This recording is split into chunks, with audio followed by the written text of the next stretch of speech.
Welcome, dear friends, to a heartwarming tale of compassion and redemption. Enjoy the story. Sarah limped down the sterile hospital corridor, her mop leaving wet streaks on the linoleum floor.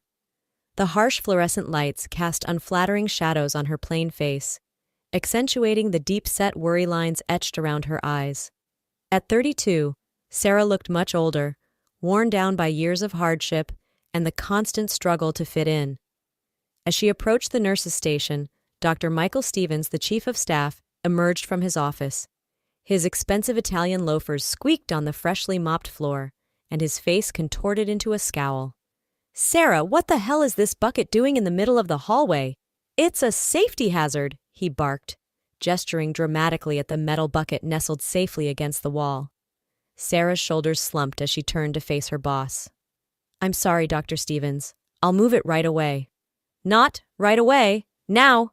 Dr. Stevens snapped, his face reddening. "You're always causing problems, Sarah. I swear, sometimes I think you're more trouble than you're worth."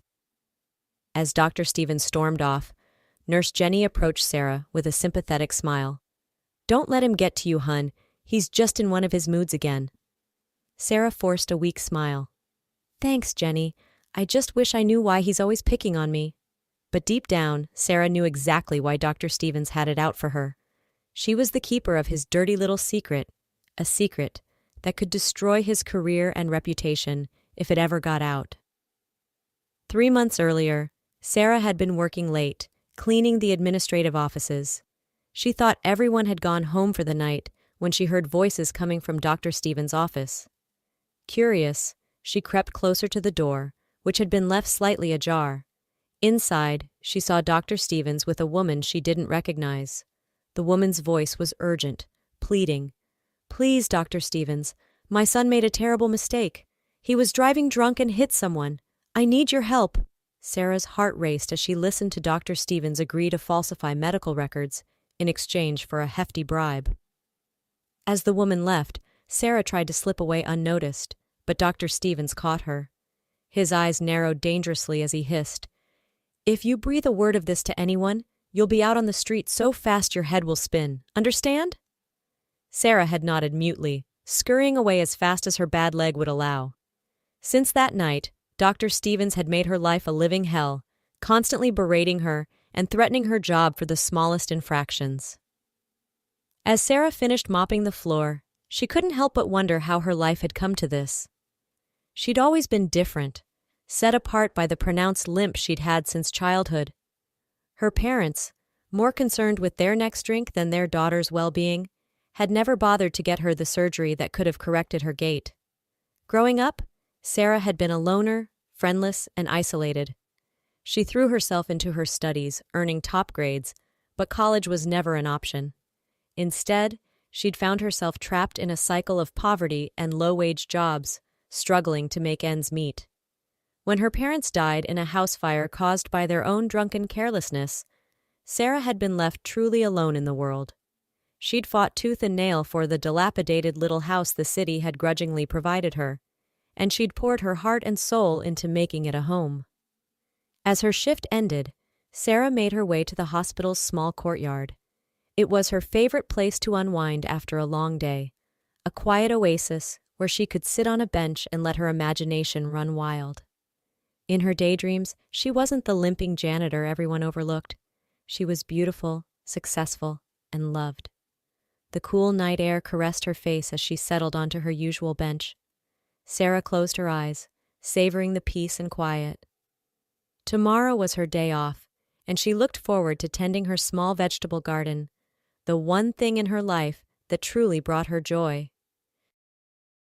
Just as she was about to head home, a low moan caught her attention. Sarah's eyes snapped open, scanning the darkness. There, on the ground near another bench, lay a man. He was clutching his side and groaning in pain. Without hesitation, Sarah rushed to his side. "Sir, are you all right? What's wrong?" The man looked up at her with pain-filled eyes. I don't know. My side, it hurts so bad. I was trying to make it to the hospital, but I couldn't." Sarah helped the man to his feet, noticing as she did so that despite his ragged appearance, he wasn't as old as she'd first thought. Under the dirt and scraggly beard, She could see a face that was probably close to her own age. "I'm Sarah. I work here at the hospital. Let's get you inside and have someone take a look at you, okay?" The man nodded gratefully. "Thank you. I'm Nick." As Sarah helped Nick into the emergency room, she saw the looks of disgust on the faces of the staff. Ignoring them, she guided Nick to a chair and went to speak with the intake nurse. "Excuse me, this man needs help. He's in a lot of pain." The nurse barely glanced up from her computer. "Fill out these forms and wait to be called." Sarah bit back a retort and returned to Nick with the clipboard. As she helped him fill out the paperwork, she couldn't help but notice how his eyes kept darting around nervously, as if he expected to be thrown out at any moment.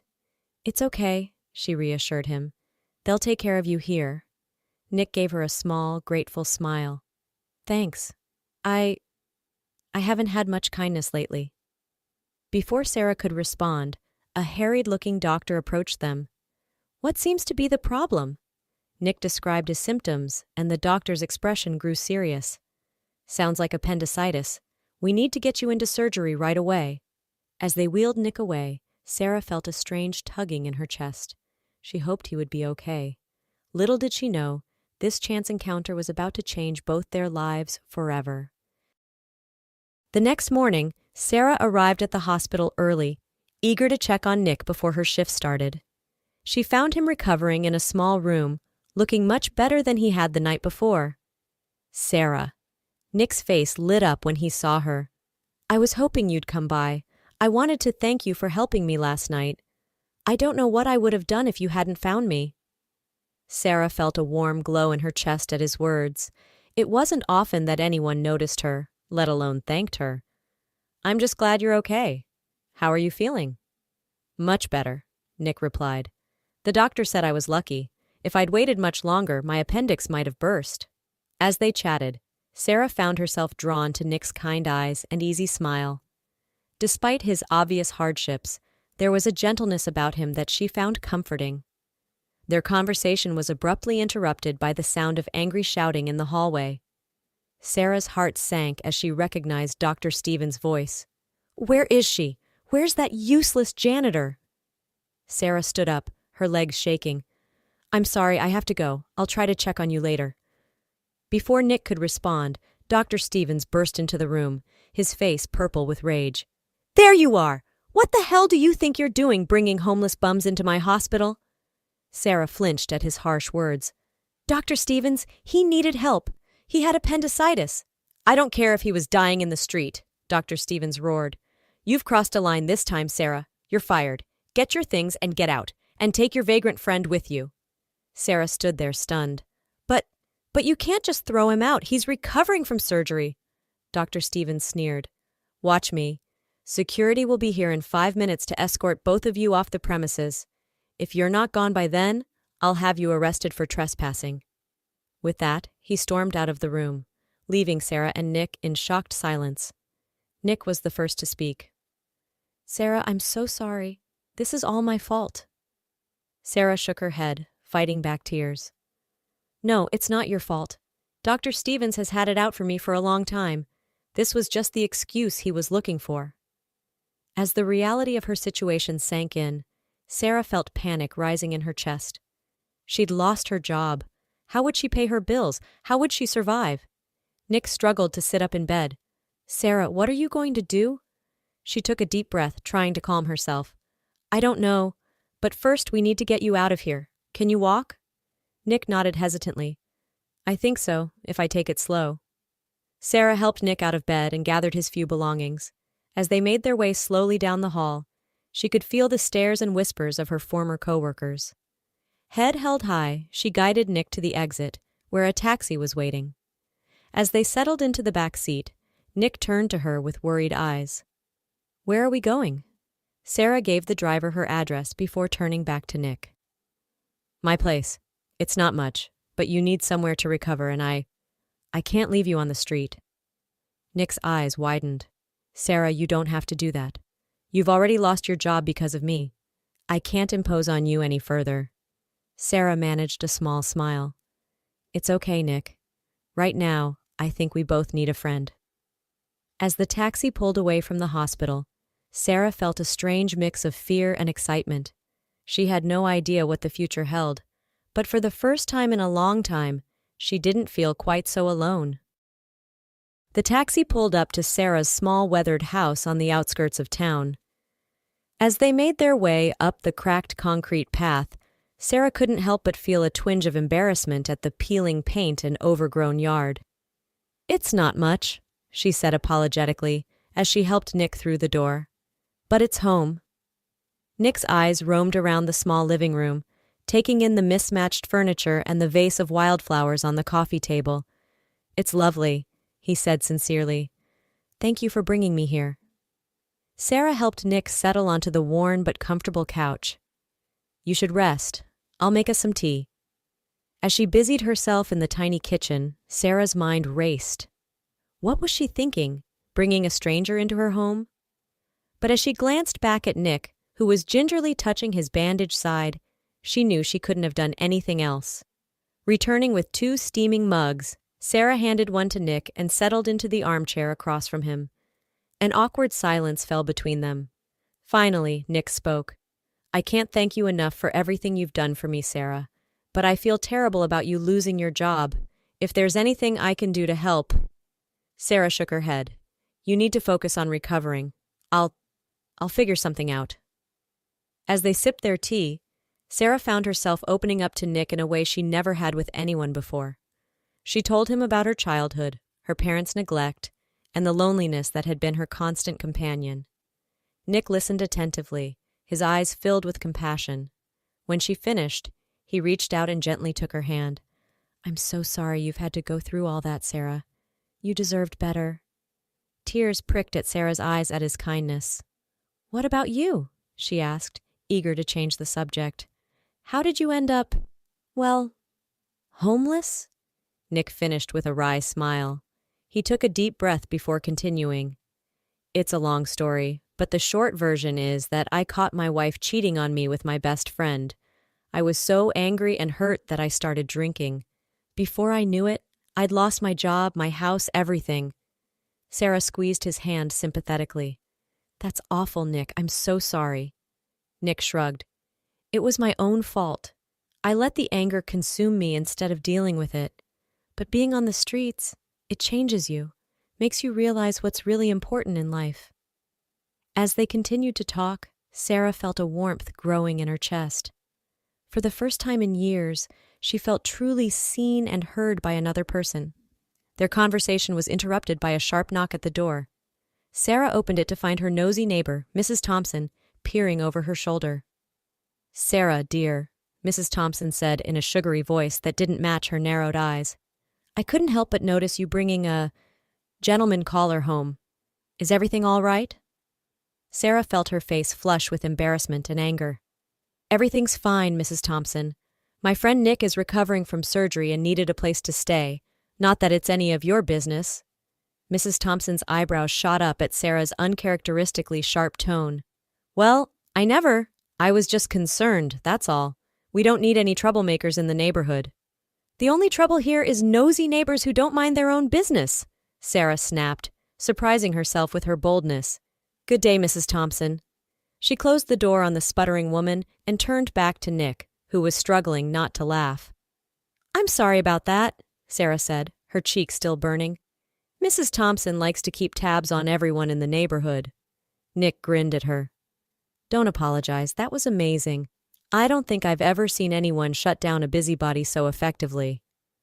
As they laughed together, Sarah felt an unfamiliar sensation bubbling up inside her. It took her a moment to recognize it as happiness. For the first time in longer than she could remember, Sarah felt like she had a real friend. And as she looked at Nick's smiling face, she couldn't help but wonder if perhaps he could become even more than that. The days that followed fell into a comfortable routine. Sarah tended to Nick's wound, changing his bandages and making sure he took his medication. In return, Nick insisted on helping around the house as much as his recovering body would allow. One afternoon, about a week after Nick's arrival, Sarah came home from a disappointing job search to find him in the backyard, examining her rickety old fence. "What are you doing?" she asked, setting down her purse. Nick turned to her with a smile. I was thinking this fence could use some repair. I noticed you have some tools in the shed. If you'd like, I could fix it up for you. Sarah hesitated. That's very kind of you, Nick, but you're still recovering. I don't want you to strain yourself. Nonsense, Nick replied. The doctor said light activity would be good for me. Besides, it's the least I can do to repay your kindness. Over the next few days, Nick threw himself into repairing the fence. Sarah watched in amazement as he skillfully replaced rotted boards and reinforced weak spots. By the time he was finished, the fence looked better than it had in years. Nick, this is incredible, Sarah said, running her hand along the smooth, freshly painted wood. Where did you learn to do this? Nick's eyes took on a faraway look. My dad was a carpenter. He taught me everything he knew. I used to love working with him before. Before what? Sarah prompted gently. Nick sighed. Before I threw it all away for a corporate job that I hated. I thought I needed to wear a suit and sit behind a desk to be successful. Turns out, I was happiest when I was building things with my hands. Sarah nodded in understanding. It's never too late to start over, you know. Nick gave her a small smile. Maybe you're right. As the weeks passed, Nick's health improved, and so did Sarah's little house. He fixed leaky faucets, patched holes in the walls, and even built a charming window box for Sarah's flowers. The house was slowly transforming, much like the relationship between its two occupants. Sarah found herself looking forward to coming home each day, eager to see what new improvements Nick had made to the house. More than that, she longed for their evening conversations, where they shared their hopes, fears, and dreams. One night, as they sat on the newly repaired porch swing, Sarah turned to Nick with a serious expression. Nick, I've been meaning to ask you something. Nick set down his iced tea and gave her his full attention. What is it, Sarah? She took a deep breath. I've noticed how much you enjoy working on the house. Have you ever thought about turning it into a career? Maybe starting your own handyman business? Nick's eyes widened in surprise. I hadn't really considered it. Do you think I could? Sarah nodded enthusiastically. Absolutely. You're incredibly skilled, Nick. And I've seen how happy you are when you're working with your hands. I think you'd be amazing at it. A slow smile spread across Nick's face. You know, that's not a bad idea. But, his smile faltered, who would hire someone like me? I don't exactly have the best track record. Sarah reached out and squeezed his hand. You've made mistakes, Nick, but that doesn't define who you are. I've seen the real you over these past weeks. You're kind, hardworking, and talented. Any client would be lucky to have you.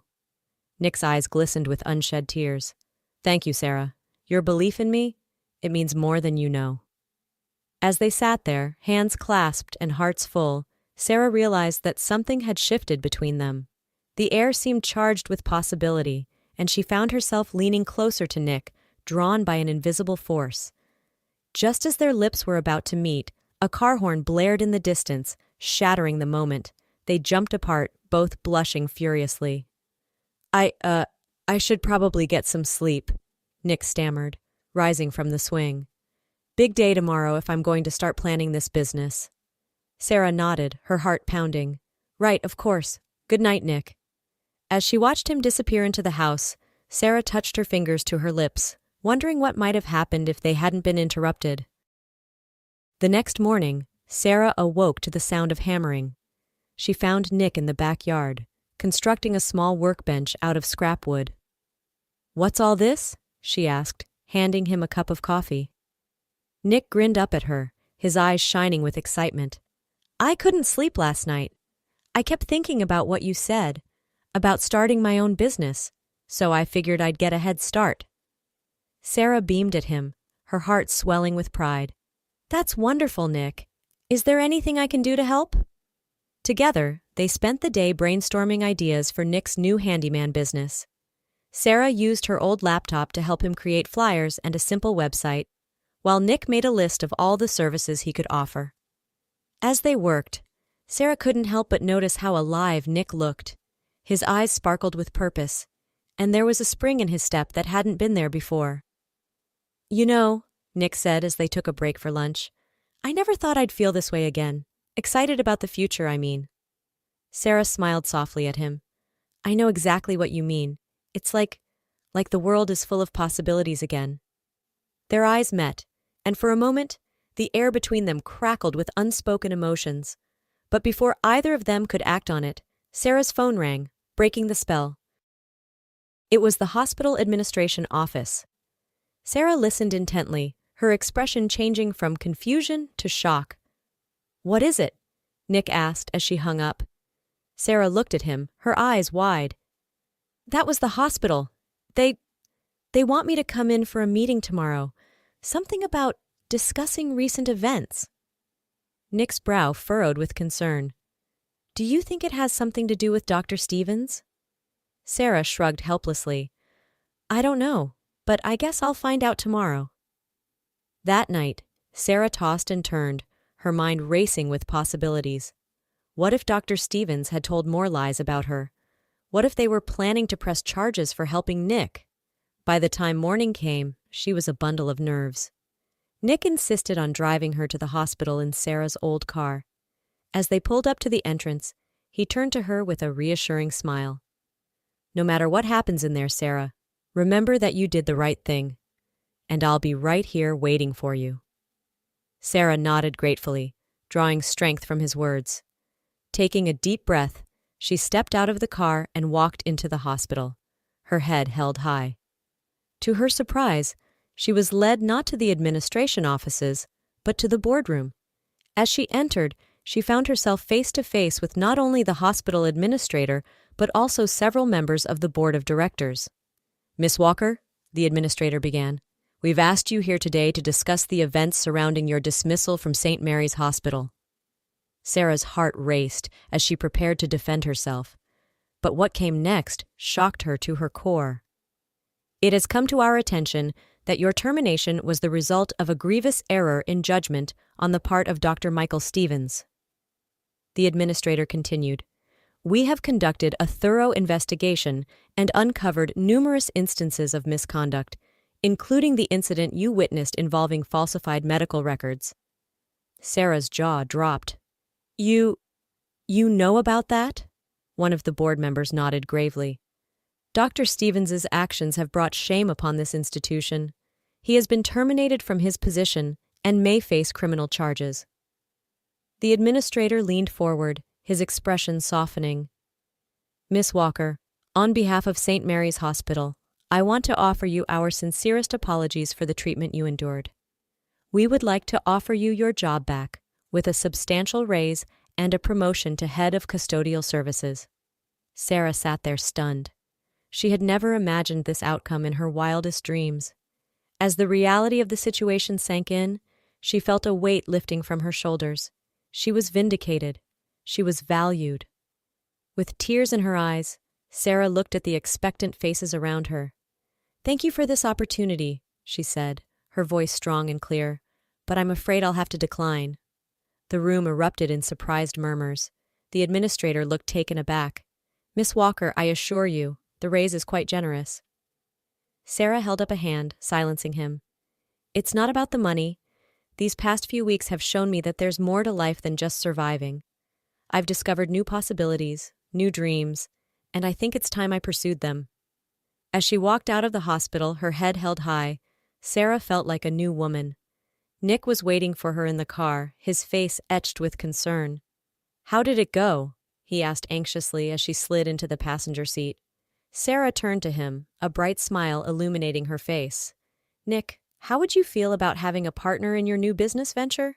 Nick's eyes widened in surprise, then crinkled with joy. Sarah, are you serious? You really want to work with me? She nodded, her heart full of excitement and hope. I've spent my whole life feeling invisible, Nick, but with you I feel seen, I feel valued, and I think together we could build something amazing. Nick reached out and took her hand, intertwining their fingers. I think you're right, he said softly. And this time, when he leaned in to kiss her, there were no interruptions. Over the next few months, Sarah and Nick threw themselves into building their new business, Second Chance Renovations. They started small, taking on odd jobs and minor repairs for neighbors and friends of friends. Word of mouth spread quickly, and soon they found themselves with a growing list of clients. Sarah discovered she had a knack for organization and customer relations, while Nick's skills with tools and building continued to impress everyone they worked for. They made a perfect team, both in business and in life. One evening, as they sat at their kitchen table reviewing their finances, Nick let out a low whistle. "Sarah, do you realize we've made more in the past 3 months than I used to make in a year at my corporate job?" Sarah looked up from her laptop, her eyes wide. "Really? That's incredible." Nick nodded, a proud smile on his face. "And it's all thanks to you. If you hadn't believed in me, hadn't pushed me to start this business, I'd probably still be on the streets." Sarah reached across the table and took his hand. "We did this together, Nick. You've changed my life just as much as I've changed yours." As they gazed into each other's eyes, Nick suddenly stood up and pulled Sarah to her feet. "Come with me. I want to show you something." He led her out to the backyard, where a large object stood covered by a tarp. With a flourish, Nick pulled the tarp away, revealing a beautifully crafted wooden gazebo. Sarah gasped, her hands flying to her mouth. "Nick, it's beautiful! When did you do this?" Nick smiled sheepishly. "I've been working on it in secret for weeks. I wanted it to be perfect." As Sarah walked around the gazebo, admiring the intricate details and sturdy construction, Nick cleared his throat nervously. "Sarah," he began, his voice trembling slightly, "these past few months have been the happiest of my life. You saw something in me that I couldn't see in myself. You gave me a second chance when I thought I didn't deserve one." Sarah turned to face him, her heart pounding as she realized what was happening. Nick slowly lowered himself to one knee, pulling a small velvet box from his pocket. "Sarah Walker," he said, his eyes shining with love and unshed tears. "Will you marry me?" Tears streamed down Sarah's face as she nodded vigorously. "Yes, Nick, yes, I'll marry you." As Nick slipped the ring onto her finger, a simple but elegant diamond that he had saved for months to buy, Sarah felt like her heart might burst with happiness. They sealed their engagement with a kiss, standing in the gazebo that would forever symbolize their love and the life they had built together. 5 years later. The sound of children's laughter filled the air as Sarah and Nick stood on their front porch, watching their 4-year-old twins, Emma and Ethan, play in the yard. The once dilapidated house had been transformed into a warm and inviting home, a testament to their hard work and love. "Mommy, Daddy, look!" Emma called out, pointing to a butterfly that had landed on a nearby flower. Sarah smiled, leaning into Nick's embrace. "Can you believe how far we've come?" she mused. Nick kissed the top of her head. "Sometimes I still think I'm dreaming, but then I look at you and our children, and I know this is real. This is the life we built together." As they stood there, enjoying the perfect moment, a sleek SUV pulled up in front of their house. A well-dressed couple stepped out, looking around appreciatively. "Mr. and Mrs. Henderson?" Sarah called out, descending the porch steps to greet them. "Welcome to Second Chance Renovations. We're so excited to discuss your home remodeling project." As Nick joined her, shaking hands with their potential new clients, Sarah couldn't help but marvel at the journey that had brought them to this point. From a chance encounter in a hospital courtyard to building a thriving business and a loving family, they had truly created their own happily ever after. Later that night, as they tucked the twins into bed, Emma looked up at Sarah with curious eyes. "Mommy, why do you walk funny sometimes?" Sarah exchanged a glance with Nick before sitting on the edge of Emma's bed. "Well, sweetie, Mommy had an accident when she was little that made her leg a little different. But you know what? It doesn't stop me from doing anything I want to do." Nick sat down next to her, adding, "That's right. Your mom is the strongest, bravest person I know. And do you know what else? It's our differences that make us special." As they turned out the lights and closed the children's bedroom door, Sarah pulled Nick into a tight embrace. "Thank you," she whispered. "For what?" Nick asked, stroking her hair. "For loving all of me," Sarah replied. "For seeing past my limp and loving me for who I am."